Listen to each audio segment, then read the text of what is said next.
Bienvenue chez Sotobom K Cuisine. Aujourd'hui, je vous montre les kimchi coréens avec les choux chinois, la manière plus simple, avec les ingrédients plus faciles à trouver ici. On va commencer tout de suite. Ça fait 750 g de chaque, ça fait 1,5 kg à peu près. C'est 2 choux chinois, un poignet d'oignons nouveaux. Là, j'ai préparé 5 gousses d'ail, mais on peut aller jusqu'au double. Si vous voulez manger les kimchi tout de suite après la préparation, vous pouvez mettre 2 ou 3 gousses d'ail, ça suffit.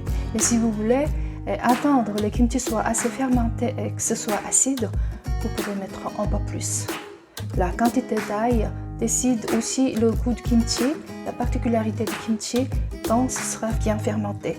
Mais par contre, les jus de gingembre, là j'achète du jus de gingembre bio en liquide qui est déjà préparé et puis je les congèle comme des cubes de glaçons. Là je les fais fondre 2 cubes de glaçons et je vais utiliser seulement une grande cuillère à soupe comme ça. Des fois, des gens utilisent beaucoup trop de gingembre pour faire les kimchi et ce ne sont pas des bons kimchi. Les gingembres, il faut que ce soit juste un petit peu pour aider à harmoniser tous les autres, mais le goût de gingembre ne doit pas dominer les autres goûts de kimchi. Il est très important de modérer la quantité de gingembre. Alors je mettrai juste une cuillère à soupe de jus de gingembre comme ça après. Une cuillère à soupe de sucre, une cuillère à soupe de mélasse de grenade et je mettrai 2 sortes de jus de poisson. Donc une cuillère à soupe de calamar, 3 cuillères à soupe de jus d'anchois et vraiment beaucoup de poudre de piment. Ça fait un gobelet de 2 décis.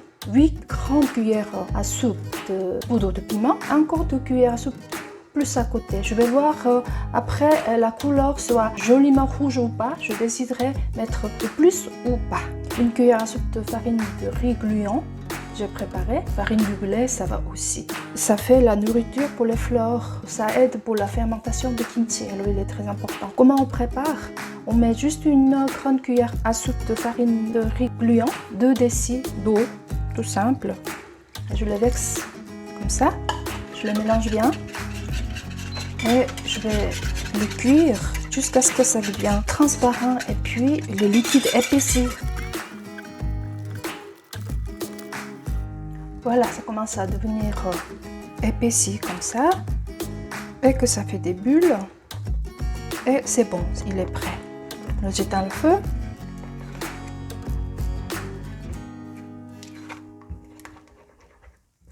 Et je mettrai à côté pour refroidir.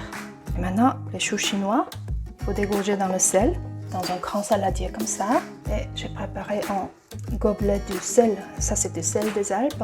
C'est ce qu'on trouve plus facilement ici. Vraiment beaucoup de sel, n'est-ce pas? Je vais préparer les choux avec ça. Alors, pour couper le chou, il y a plusieurs manières.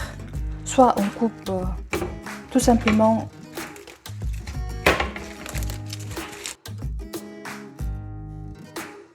comme ça et puis on coupe 4-5 cm comme ça.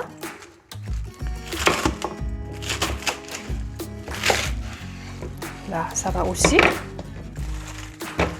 Mais moi, ce que j'aime couper un peu autrement.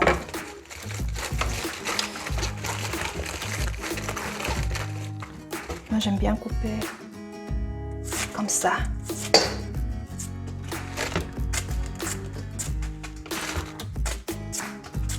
Ça,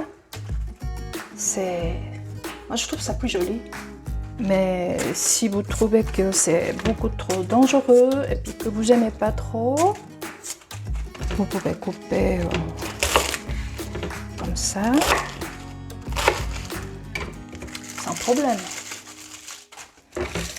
Voilà. Et puis vous mettez un peu d'eau, un peu de sel, mélanger. De l'eau, ça aide pour faire fondre du sel. Puis on met comme ça. Et on recommence le deuxième chou.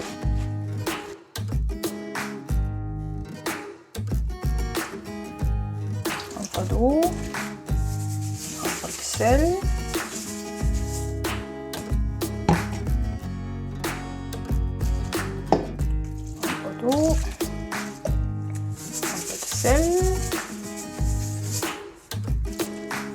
demi-litre d'eau.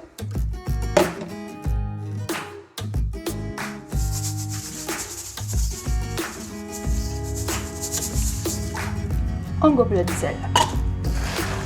Je vais laisser mariner à peu près 2 heures.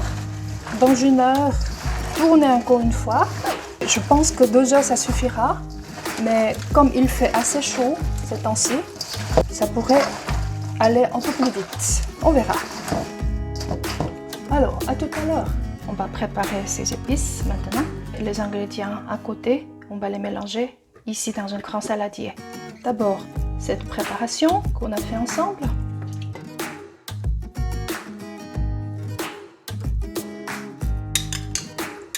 Une cuillère de soupe de jus de gingembre, mélasse de grenade et un gobelet d'eau de piment. Je mélange bien et je vais écraser ces 5 gousses d'ail. Je les mélange bien et voilà. Les épices, les oignons nouveaux, je vais juste les découper et mettre à côté et puis je mettrai ça à la fin. La tête trop gros, alors je coupe comme ça un petit peu pour pas que ce soit trop épais puis qu'il reste dans le kimchi 3-4 cm. Je mets à la fin.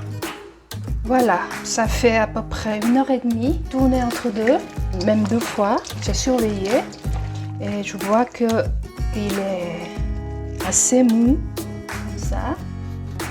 Comme ça, et juste bien, je trouve. Il ne faut pas laisser plus. Cette fois-ci, avec 12 choux, 1,5 kg, un gobelet de sel, dans un demi-litre d'eau, 1h30, largement assez. Maintenant, je vais les laver 2-3 fois dans l'eau et on va faire ce kimchi.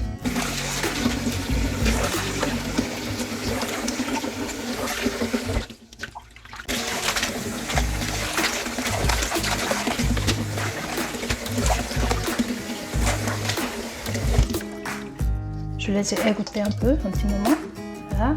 Quand il y a de l'eau, je peux encore peser pour éliminer un peu d'eau, mais je pense que ça va comme ça. Hein. Ouf. Mélanger de tout. Ça commence à prendre la belle couleur. Je pense que la quantité de poudre de piment, c'est assez. Je n'ai pas besoin de rajouter encore plus. Ils sont assez rouges, non? C'est joli, hein? Là, je mets les oignons nouveaux et je remélange. Et je pense que je dois goûter quand même pour savoir si tout s'est bien passé.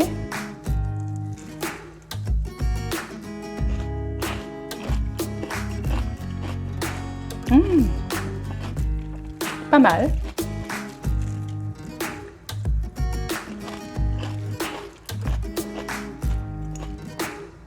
Très bien. Voilà, kimchi, c'est prêt. Normalement, on met dans un récipient comme ça. Et puis on ferme bien. On laisse 2 jours, 1 jour et demi quand il fait très chaud. Ça fermente tout seul. Il faut toujours laisser un petit centimètre vide parce que quand ça fermente, ça gonfle. Alors des fois, ça explose.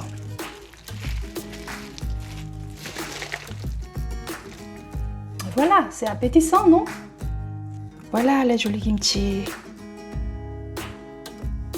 Vous pouvez manger tout de suite ou vous attendez quelques jours pour que ce soit acide et fermenté. C'est comme vous voulez. Merci beaucoup. Si vous avez aimé ma vidéo, n'oubliez pas de vous abonner sur ma chaîne et un clic sur le j'aime me fera un grand plaisir. Merci beaucoup. Au revoir, à la prochaine.